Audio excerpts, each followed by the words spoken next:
Hi guys, welcome back to my channel friends. So ಬೆಳಗ್ಗೆನೆ ready ಆಗಿ ಹೊರಟಿದ್ದೀವಿ. Already 8:30 ಆಗಿದೆ, ಯಾಕಂದರೆ ಇವತ್ತು ಮಗಂದು ಆ್ಯನ್ಯುವಲ್ ಡೇ ಇದೆ. ಸೊ ಆ್ಯನ್ಯುವಲ್ ಡೇಗೆ ರೆಡಿ ಆಗಿಬಿಟ್ಟು ಹೋಗ್ತಾ ಇದ್ದೀನಿ. ಅವನು ಒಂದು ಡ್ಯಾನ್ಸಲ್ಲಿದ್ದಾನೆ, ಚೆನ್ನಾಗಿದೆ. ಒಂದು ಕನ್ನಡ ಸಾಂಗ್ಗೆ ಮಾಡ್ತಾ ಇದ್ದಾನೆ. ಸೊ ಅಲ್ಲಿ ಹೋಗಿ ರೆಡಿ ಮಾಡಬೇಕು, ಅದಕ್ಕೆ ಬೇಗ ಹೊರಡ್ತಾ ಇದ್ದೀವಿ. ಅವ್ನ ಕಾಸ್ಟ್ಯೂಮ್ ಎಲ್ಲ ಹಾಕ್ಬಿಟ್ಟು ರೆಡಿ ಮಾಡಿದೆ. ಜಸ್ಟ್ ಕಾಸ್ಟ್ಯೂಮ್ ಹಾಕಿದ್ದೀನಿ, ಮಿಕ್ಕಿದೆಲ್ಲ ರೆಡಿ ಟೀಚರ್ ನಾವೇ ಮಾಡ್ತೀವಿ ಅಂದರು. ಅದಕ್ಕೆ ಅವನ್ನ ಕರ್ಕೊಂಡೋಗಿ ಬಿಟ್ಬಿಟ್ಟು ಗ್ರೀನ್ ರೂಮ್ಗೆ ಬಿಟ್ಟು ಇವಾಗ ನಾವು ಸ್ಟೇಜ್ ಮೇಲೆ ಹೋಗ್ತೀವಿ, ಅಂದರೆ ಸ್ಟೇಜ್ ಹತ್ರ. ಸೊ ಓಕೆ, ಆಮೇಲೆಲ್ಲ ಸ್ಟಾರ್ಟ್ ಆಯಿತು. ಫಸ್ಟ್ ಅವಾರ್ಡ್ ಗಿವಿಂಗು, ಮತ್ತು ಅದು ಸ್ವಲ್ಪ ಸ್ಪೀಚಸ್ಸು, ಮತ್ತು ಸ್ಪೆಷಲ್ ಗೆಸ್ಟ್ ಯಾರು ಕರೆಸಿದ್ರು ಅವ್ರನ್ನೆಲ್ಲ ಅವಾರ್ಡು ಅದು ಇದು ಕೊಟ್ಟು ನೆಕ್ಸ್ಟು ಕಲ್ಚರಲ್ ಶುರು ಆಯಿತು. ಚಿಕ್ಕ ಚಿಕ್ಕ ಮಕ್ಕಳದು ತುಂಬಾ ನೋಡೋಕ್ಕೆ ತುಂಬ ಇಷ್ಟ ಆಗ್ತಾಯಿತ್ತು. ಚಿಕ್ಕ ಪುಟಾಣಿ ಕೈಗಳು ಮುದ್ದಾದಾಗಿ ಡ್ಯಾನ್ಸ್ ಮಾಡ್ತಾಯಿತ್ತು. ಅದಕ್ಕೆ ಒಂದು ಚಿಕ್ಕ ಚಿಕ್ಕ ಕ್ಲಿಪ್ಪಿಂಗ್ಸ್ ತೊಗೊಂಡೆ. ಇವರೆಲ್ಲ pre K G 2, pre KG 3 ಆ ಥರದ್ದೆಲ್ಲ ಇದ್ದಾರೆ. ಈ ಹಾಡಂತೂ ಪರ್ಸ್ನಲ್ ಫೇವ್ರೇಟ್. ನಾನು ಚಿಕ್ಕ ವಯಸ್ಸಲ್ಲಿದ್ದಾಗ ಮಾಡಿದ್ದೆ ಪರ್ಫಾರ್ಮು. ಸೊ ಇದು ಒಂಥರ ಮೆಮೊರಿ. ಸೊ ಇಷ್ಟ ಆಯ್ತಿದ್ದು, ಅದಕ್ಕೋಸ್ಕರ ಇದೊಂದು ಕ್ಲಿಪ್ಪಿಂಗ್ ತೊಗೊಂಡೆ. ಸೊ ಹಂಗೆ ಎಲ್ಲರ ಮಕ್ಳದ್ದು ಒಂದೊಂದು ಸ್ವಲ್ಪ ಕ್ಲಿಪ್ಪಿಂಗ್ ತೊಗೊಂಡು ಆ್ಯಡ್ ಮಾಡ್ತಾಯಿದ್ದೀನಿ. ಗೊತ್ತಿಲ್ಲ ಇದು ಕಾಪಿರೈಟ್ಸ್ ಆಗುತ್ತೆ ಅನ್ನೋ ಗೊತ್ತಿಲ್ಲ, ಅದಕ್ಕೆ ಒಂದು ಚಿಕ್ಕ ಚಿಕ್ಕ ಕ್ಲಿಪ್ಪಿಂಗ್ಸ್ ತೆಗೆದು ಹಾಕ್ತಾಯಿದ್ದೀನಿ.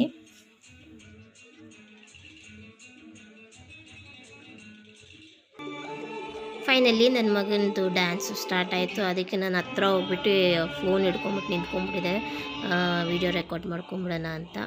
ಆಮೇಲೆ ಇಲ್ಲಿ ಫಸ್ಟ್ ರೋ ಅಲ್ಲಿ ಸೆಕೆಂಡ್ ಪರ್ಸನ್ ಅವನಿರೋದು. ಸೊ ಆಮೇಲೆ ಫುಲ್ ಶಫಲ್ ಆಗ್ತಾಯಿದೆ. ಇಲ್ಲಿ ಫ್ರಂಟ್ ರೋ ಅಲ್ಲಿ ಇಲ್ಲಿದ್ದಾನೆ, ನಾನು ಆ್ಯರೋ ಮಾರ್ಕ್ ಹಾಕಿದ್ದೀನಲ್ಲ ಅಲ್ಲೇ ಅವನು ಇರೋದು.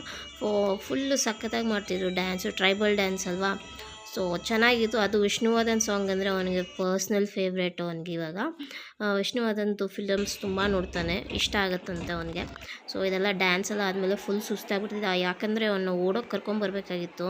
ಬೆಳಗ್ಗೆಯಿಂದ ಏನೂ ತಿಂದಿರಲಿಲ್ಲ ಅವನು, ಸ್ವಲ್ಪ ತಿನ್ನಿಸಿದ್ದೆ ವಾಮಿಟ್ ಮಾಡಿಬಿಟ್ಟ. ಸೊ ಹಂಗೆ ಡ್ಯಾನ್ಸ್ ಮಾಡಿದ್ದಾನೆ ಪಾಪ. ಸೊ ತುಂಬ ಕೋಲ್ಡ್ ಆಗೋಗಿತ್ತು, ಆ ಕೋಲ್ಡಲ್ಲಿ ಹೋಗಿ ಡ್ಯಾನ್ಸ್ ಮಾಡಿದ್ದಾನೆ. ಸರಿ ಹೆಂಗೋ ಮಾಡಿದ್ನಲ್ಲ ಅಂತ ಒಂದು ರಿಲೀಫ್ ಆಯಿತು. ಸೊ ಒಂದು ಫೋಟೋ ಸೆಷನ್ ನಡೀತಾ ಇತ್ತು, ಆ್ಯಂಡ್ ಫೋಟೋಸು ಮತ್ತು ವೀಡಿಯೋಸ್ಗೋಸ್ಕರ ನಾನು ಹಂಗೆ ಒಂದು ಚಿಕ್ಕ ಕ್ಲಿಪ್ಪಿಂಗ್ಸ್ ತೊಗೊಂಡು ಎಲ್ಲ ಮಕ್ಕಳದು. ಸೊ ಅದನ್ನು ತೊಗೊಂಡು ಇವಾಗ ಇವನ್ನ ಕರ್ಕೊಂಡು ಹೋಗಬೇಕು. ಆ್ಯಂಡ್ ದೆನ್ ಹಂಗೆ ಸರಿ ಬೇಗ ಮುಗೀತು, 12 o'clock ಎಲ್ಲ. ಸೊ ಮುಗ್ದೋಯ್ತಲ್ಲ ಅಂದ್ಬಿಟ್ಟು ನಾವು ಇವಾಗ ಎಲ್ಲಾದರೂ ಹೋಗೋಣ ಅಂದ್ಬಿಟ್ಟು ಕಡಲೆಕಾಯಿ ಪರಿಷೆ ನಡೀತಾ ಇತ್ತು. ಸೊ ಅಲ್ಲಿ ಬಂದಿದ್ದೀವಿ. ಎಲ್ಲಿಗೆ ಬಂದಿದ್ಯಾ? ಕಡಲೆಕಾಯಿ ಪರಿಷೆಗೆ ಬಂದಿದ್ದೀವಿ ಅನ್ನೋ. ಕಡಲೆಕಾಯಿ ಪರಿಷೆಗೆ ಬಂದಿದ್ದೀವಿ. ಒಳಗಡೆ ಹೋಗೋಣ ಹಿಂಗೆ. ನಾನಿಲ್ಲಿ ಕಡಲೆಕಾಯಿ ಪರಿಷೆ ಬಂದಿರೋದು ಮಲ್ಲೇಶ್ವರಂ ಕಡಲೆಕಾಯಿ ಪರಿಷೆ ಬಂದಿತ್ತಲ್ಲ, ಆವಾಗ ಬಂದಿದ್ದಿತ್ತು. ನಾನು ಆವಾಗೇ ವೀಡಿಯೋ ಹಾಕಬೇಕಾಗಿತ್ತು, ಬಟ್ ನನಗೂ ಹುಷಾರಿಲ್ಲ, ಅವನಿಗೂ ಹುಷಾರಿರಲಿಲ್ಲ. ಸೊ ಅದಕ್ಕೋಸ್ಕರ ನನಗೆ ಎಡಿಟ್ ಮಾಡೋಕ್ಕೆ ಟೈಮ್ ಆಗಿಲ್ಲ, ಅದಕ್ಕೆ ಹಾಕೋಕ್ಕಾಗಿಲ್ಲ. ಯಾರ್ಯಾರು ಹೋಗಿಲ್ಲ ಬೇಕಿದ್ರೆ ನೀವು ಇದು ಬಸವನಗುಡಿ ಇದೆ ಅಲ್ವಾ, ಅಲ್ಲೂ ನಡೀತಾ ಇದೆ, ಅಲ್ಲೂ ನೀವು ಹೋಗಿರ್ಬೋದು. ಸೊ ನೆಕ್ಸ್ಟ್ ಟೈಮಿಂದ ಯಾವಾಗಾಗುತ್ತೆ ಆವಾಗ ಇವೆಂಚುಲಿ ಹಾಕ್ತೀನಿ ಅಂತ ಅನ್ಕೋತೀನಿ. ಆ್ಯಂಡ್ ಹೀಗೆ ಎಲ್ಲ ಜಸ್ಟ್ ಒಂದು ನೋಡ್ಕೊಂಡು ಹೋಗ್ತಾ ಇದ್ವಿ ಏನೇನಿದೆ ಅಂತ. ಫಸ್ಟು ನೋಡ್ಕೊಂಡು ಹೋಗೋಣ, ಆಮೇಲೆ ದೇವಸ್ಥಾನಕ್ಕೆ ಹೋಗ್ಬಿಟ್ಟು ಆಮೇಲೆ ಬಂದು ಏನಾದರೂ ತೊಗೊಳಂಗಿದ್ರೆ ತೊಗೊಳ್ಳೋಣ ಅಂದ್ಕೊಂಡು ಕಡಲೆಕಾಯಿ ಎಲ್ಲಿ ಚೆನ್ನಾಗಿದೆ ಅಂತ ನೋಡ್ಕೊಂಡು ಹೋಗ್ತಾ ಇದ್ವಿ. ಸೊ ಅದೇ ಒಂದು ಕ್ಲಿಪ್ಪಿಂಗ್ಸ್ ನಿಮಗೆ ತೋರಿಸ್ತಾ ಇರೋದು. ಫೈನಲಿ ದೇವಸ್ಥಾನಕ್ಕೆ ಹೋಗ್ಬಿಟ್ಟು ಬರೋಣ ಅಂದ್ಬಿಟ್ಟು ಡಿಸೈಡ್ ಮಾಡ್ಕೊಂಡು ಇವಾಗ ಹಿಂಗೆ ಹೋಗ್ತಾ ಇರಬೇಕಾದ್ರೆ ಇಲ್ಲಿ ಬಸವನ್ನ ಫುಲ್ಲು ಕಡಲೆಕಾಯಲ್ಲಿ ಚೆನ್ನಾಗಿ ಅಲಂಕಾರ ಮಾಡಿದರು, ನೋಡೋಕ್ಕೆ ಚೆನ್ನಾಗಿ ಕಾಣಿಸ್ತಾ ಇತ್ತು. ಅದದ್ದು ಒಂದು ಕ್ಲಿಪ್ಪಿಂಗ್ ತೊಗೊಂಡೆ. ಸ್ವಲ್ಪ ಫೋಟೋಸು, ಅವನದು ಒಂದು ಫೋಟೋಸು, ನಾನು ಅವನು ಫೋಟೋಸು, ಯಜಮಾನ್ರು ಅವನು ಒಂದು ಫೋಟೋಸು, ಆ ಥರ ಎಲ್ಲ ತೊಗೊಂಡು ಇವಾಗ ನೆಕ್ಸ್ಟ್ ಎಕ್ಸ್ಪ್ಲೋರ್ ಮಾಡೋಣ ಅಂತ ಅನ್ಕೋತಾ ಇದ್ವಿ. ಅಷ್ಟರಲ್ಲಿ ಅವನು ಸರಿ ನೀನು ದೇವಸ್ಥಾನಕ್ಕೆ ಹೋಗ್ಬೇಕಂತಲ್ಲ ಬಾಬಾ ಅಂದ ಮಗ. ಸೊ ಅದಕ್ಕೋಸ್ಕರ ಫಸ್ಟ್ ದೇವಸ್ಥಾನ ದರ್ಶನನೇ ಮಾಡ್ಬಿಟ್ಟು ಬರೋಣ ಅಂತ. ನಾನು ಏನಕ್ಕೆ ಅಂದರೆ ನಾನು ಜೀನ್ಸ್ ಪ್ಯಾಂಟ್ ಹಾಕ್ಬಿಟ್ಟಿದ್ದೆ. ನಾನು ಯೂಶ್ವಲಿ ದೇವಸ್ಥಾನಕ್ಕೆ ಹೋದ ಜೀನ್ಸ್ ಎಲ್ಲ ಹಾಕಲ್ಲ, ಕುರ್ತಾ ಅವ್ರ ಸೆಟ್ ಏನಾದ್ರು ಕುರ್ತಾ ಸೆಟ್ಟು ಇಲ್ಲ ಲೆಗ್ಗಿಂಗ್ಸ್ ಆ ಥರನೇ ಹಾಕ್ಕೊಳ್ಳೋದು. ಜೀನ್ಸ್ ಹಾಕಿಲ್ಲ, ಜೀನ್ಸ್ ಹಾಕಿದ್ನಲ್ಲ ಅಂತ ಒಂದು ಸ್ವಲ್ಪ ಹಿಂದೆ ಮುಂದೆ ಮಾಡ್ತಾಯಿದ್ದೆ. ಬಟ್ ಇಟ್ಸ್ ಓಕೆ, ಪರವಾಗಿಲ್ಲ ಬಂದುಬಿಟ್ಟಿದ್ದೀವಲ್ಲ, ದರ್ಶನ ಮಾಡದೆ ಹೋಗೋದು ಬೇಡ ಅಂದ್ಬಿಟ್ಟು ಫುಲ್ಲು ಕಾಡು ಮಲ್ಲೇಶ್ವರ ಫಸ್ಟು ಆ ದೇವಸ್ಥಾನಕ್ಕೆಲ್ಲ ಹೋಗಿ ನೋಡಿಕೊಂಡು ಸುತ್ತಮುತ್ತ ಒಂದು 3-4 ದೇವಸ್ಥಾನ ಇದೆ, ಅದನ್ನು ಪೂರ್ತಿ ನಾವು ಸುತ್ತಾಡಿಕೊಂಡು ಇವಾಗ ಮತ್ತು ನಾವು ಕಡಲೆಕಾಯಿ ತೊಗೊಳ್ಳೋಣ, ಏನಾದರೂ ತೊಗೊಂಡು ಏನಾದರೂ ಸಿಕ್ಕಿದ್ರೆ ತೊಗೊಂಡು ಮನೆಗೆ ಹೋಗೋಣ ಅಂದ್ಬಿಟ್ಟು ಇಲ್ಲಿ ಫುಲ್ ದರ್ಶನ ಆಯಿತು. ಇವನಂತೂ ಫುಲ್ಲು ಕಾಲು ಮುಗಿಯೋದು, ಕೈ ಮುಗಿದು ಅಡ್ಡ ಬೀಳೋದೆಲ್ಲ ಜಾಸ್ತಿ ಮಾಡ್ತಾನೆ. ಹೇಳ್ಕೊಟ್ಟಂಗೆ ಮಾಡ್ತಾನೆ, ಮಾಡು ಅಂದಿದ ತಕ್ಷಣ ಮಾಡ್ತಾನೆ. ಸೊ ಅದರಲ್ಲೆಲ್ಲ ಇಲ್ಲ ನಾನು ಮಾಡಲ್ಲ, ಅದು ಮಾಡಲ್ಲ, ಹಠ ಮಾಡೋದು ಕೆಲವು ಮಕ್ಕಳಲ್ಲಿ ನಾನು ನೋಡಿದ್ದೀನಿ. ಅವನಿಗೆ ಆ ಥರ ಎಲ್ಲ ಏನೂ ಇಲ್ಲ. ನನ್ನ ಮಾತು ಆ್ಯಕ್ಚುಲಿ ನನ್ನ ಮಾತು ತುಂಬ ಚೆನ್ನಾಗಿ ಕೇಳ್ತಾನೆ. ಇಲ್ಲಿ ನೋಡಿ, ಇದೂ ಅಷ್ಟೇ ಕಡಲೆಕಾಯಲ್ಲಿ ತುಂಬ ಚೆನ್ನಾಗಿ ಅಲಂಕಾರ ಮಾಡಿದರು ದೇವ್ರನ್ನ. ಆಮೇಲೆ ಇಲ್ಲಿ ಕಲ್ಯಾಣಿ ಅಲ್ಲೂ ಬಂದಿದ್ವಿ. ಅಲ್ಲೂ ವೀಡಿಯೋ ಫೋಟೋ ಎಲ್ಲ ತೆಗಿಯೋಕ್ಕೆ ಬಿಡಲ್ಲ, ಅದಕ್ಕೋಸ್ಕರ ಅಷ್ಟೇ ಚಿಕ್ಕ ಕ್ಲಿಪ್ಪಿಂಗ್ಸ್ ತೊಗೊಂಡೆ ಅಷ್ಟೇ. ಆಮೇಲೆ ಇಲ್ಲಿ ಅಲಂಕಾರ ಮಾಡಿದ್ರು ಒಂದು ದೇವಸ್ಥಾನದಲ್ಲಿ ಒಳಗಡೆ ವಿಗ್ರಹ ಥರ ಕೂರಿಸಿರ್ತಾರೆ. ಅದು ಒಂಥರ ಚೆನ್ನಾಗಿತ್ತು ಅಂದ್ಬಿಟ್ಟು ಹಂಗೆ ಒಂದು ಕ್ಲಿಪ್ಪಿಂಗ್ಸ್ ತೊಗೊಂಡು ಹೋಗ್ಬೇಕು. ಇವಾಗಿನ್ನ ಓಡಾಡೋದು ತುಂಬ ಇದೆ, ಬರೀ ದೇವಸ್ಥಾನ ಸುತ್ತಾ ಇದ್ದೀವಿ ಅಷ್ಟೇ ಇವಾಗ.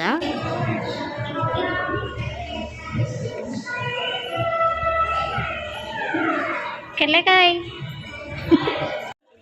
ಆಮೇಲೆ ಇಲ್ಲಿ ಸ್ವಲ್ಪ ಒಂದು ದಪ್ಪಕ್ಕಿದೆ ಕಡಲೆಕಾಯಿ ಅಂದ್ಬಿಟ್ಟು ಹಸ್ಬೆಂಡ್ ತೊಗೊಂಡು ನಾನಂದೆ ದಪ್ಪ ಸಣ್ಣ ಅಂತ ನೋಡಬೇಡ, ನಾಟಿ ತೊಗೊಳ್ಳೋಣ ಅಂದರೆ ಅವ್ರು ಕೇಳಲಿಲ್ಲ.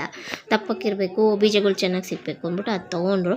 ಸರಿ ತೊಗೊಳ್ಳಿ ಅಂದ್ಬಿಟ್ಟು ಬಿಟ್ಬಿಟ್ಟೆ. ಆಮೇಲೆ ಸರಿ ಉದ್ದಕ್ಕೆ ನೋಡ್ಕೊಂಡು ಹೋಗೋಣ ಅಂತ ಈ ಸೈಡ್ ದೇವಸ್ಥಾನ ಎಲ್ಲ ಮುಗಿದ್ಮೇಲೆ ಆ ಸೈಡು ಏನೇನು ಇತ್ತು ನೋಡೋಣ ಬನ್ನಿ ಅಂದ್ಬಿಟ್ಟು ಸುಮ್ಮನೆ ಹಂಗೆ ನೋಡ್ತಾ ಇದ್ವಿ. ಚಿಕ್ಕದು ನೋಡು ನೋಡು,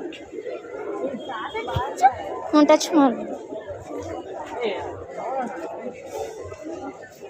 ಸ್ಟೋನ್ ಸ್ಪೈಡರ್ ಮನ್ ಇದೆ ಅಲ್ವಾ, ಫಾಸ್ಟಾಗಿ ನಾನು ಅಜ್ಜಿ ಹೋಗು ನೀನು ಹೆಂಗಾದ್ರೂ ಹೋಗು ಅಂದ್ಬಿಟ್ಟು ನೋಡ್ಕೊಂಡು ಹಿಂಗೆ ನಾನು ಅಜ್ಜಿ ಏನೇನು ಬೇಕಲ್ಲ ತಗೊಂಡು ಬರ್ತಿದ್ದ. ಆಮೇಲೆ ಅವನಿಗೆ ಸ್ಟೋರೀಸ್ ಹೇಳ್ಕೊಂಡು ಬರ್ತಾ ಇದೆ. ನಾನು ನಮ್ಮಮ್ಮ ನಮ್ಮ ತಂದೆ ಎಲ್ಲ ಹೋಗ್ತಾ ಇದ್ವಿ ಚಿಕ್ಕ ವಯಸ್ಸಲ್ಲಿ.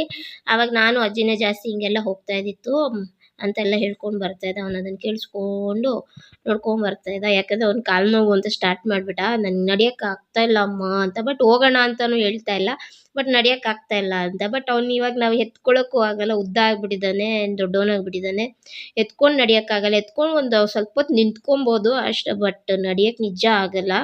ನಂದು ಆಲ್ಮೋಸ್ಟ್ ಮುಕ್ಕಾಲು ಭಾಗ ಹೈಟ್ ಬಂದುಬಿಟ್ಟಿದ್ದಾನೆ ಅವನು.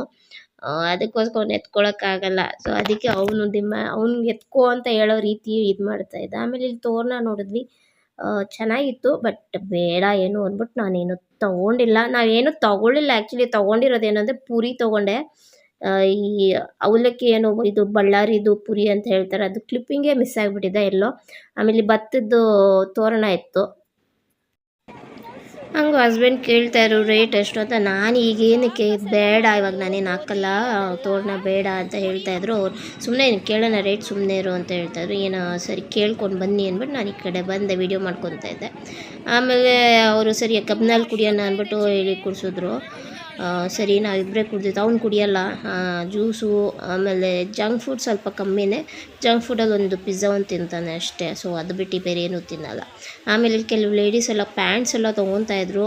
ಹಸ್ಬೆಂಡ್ ನೋಡು ಮನೆ ಹತ್ರ ಹಾಕೊಳಕ್ಕೆ ತೊಗೊತಿದ್ದೆ. ನಾನು ಅದು ತೊಗೊಳೋದು ಒಂದೇ, ಆಮೇಲೆ ವಾಶ್ ಹಾಕಿದ್ಮೇಲೆ ಅಯ್ಯೋ ಅಂತ ಬೈಕೊಳ್ಳೋದು ಒಂದೇ, ಬೇಡ ಬಿಡು ಅಂದ್ಬಿಟ್ಟು ಬಂದ್ವಿ. ಆಮೇಲೆ ಚಾಪೆ, ಪರ್ಸು ಇದೆಲ್ಲ ನೋಡೋಕ್ಕೆ ಈ ಮೇಳಾಗ ಹೋಗ್ತೀವಿ, ಇದರಲ್ಲಿ ತೊಗೊಂಬಿಡ್ತೀವಿ. ಬಟ್ ಆಮೇಲೆ ಏನಾಗುತ್ತೆ ಅಂದರೆ ಅಷ್ಟು ಡ್ಯೂರಬಲೇ ಬರಲ್ಲ, ಸೊ ವೇಸ್ಟ್. ಬಟ್ ಈ ಥರ ಬುಟ್ಟಿಗಳಿದೆಲ್ಲ, ಇದೆಲ್ಲ ವರ್ತ್ ಇದೆ, 100 ರೂಪಾಯಿ ಅಂತ ಇದೆಲ್ಲ.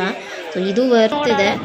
ಆಮೇಲೆ ಇಲ್ಲಿ ಫ್ಲವರ್ಸು ಒರಿಜಿನಲ್ ರೋಸ್ ಥರನೇ ಕಾಣಿಸ್ತಾ ಇತ್ತು ನನಗೆ. ನೋಡೋಣ ಅಂತಂದರೆ 120 ರೂಪಾಯಿ ಅಂದರು. ಬೇಡ ನೀನು ಬೇಡ ಅಂದ್ಬಿಟ್ಟು ಇದೆಲ್ಲ ಮುಗಿಸ್ಕೊಂಡು ಅವನು ಕಾಲು ನೋವು ಅಂತ ಹೇಳ್ತಾನೆ, ಸುಸ್ತಾಗಿದ್ದಾನೆ ಅವನು ಪಾಪ, ಡ್ಯಾನ್ಸ್ ಮಾಡಿ ಮತ್ತೆ ತುಂಬ ನಡೆದ ಇಲ್ಲಿ. ಸರಿ ಅಂದ್ಬಿಟ್ಟು ಅವನಿಗೆ ಹೋಟ್ಲಲ್ಲಿ ಊಟ ತಿನ್ಸ್ಕೊಂಡ್ಬಿಟ್ಟು ಕರ್ಕೊಂಡು ಮನೆಗೆ. ಓಕೆ ಗಾಯ್ಸ್, ಅಷ್ಟೇ ವ್ಲಾಗು. ಕಡಲೆಕಾಯಿ ಯಾರಾದ್ರು ಅಂದರೆ ಕಡಲೆಕಾಯಿ ಪಶೆಗೆ ಯಾರಾದರೂ ಹೋಗಿದೆ ದಯವಿಟ್ಟು ಕಮೆಂಟ್ ಮಾಡಿ. ಸಾರಿ ನಾನು ಟೈಮ್ಗೆ ಹಾಕೋಕ್ಕಾಗಿಲ್ಲ, ತುಂಬ ಹುಷಾರು ತಪ್ಪಿಬಿಟ್ಟಿತ್ತು. ಆ್ಯಂಡ್ ಮಗನಿಗೆ ತುಂಬ ಕೋಲ್ಡ್ ಆಗಿತ್ತು. ಸೊ ಅದರಿಂದ ನೆಕ್ಸ್ಟ್ ಟೈಮಿಂದ ಹಾಕ್ತೀನಿ. Take care guys, please support ಮಾಡಿ.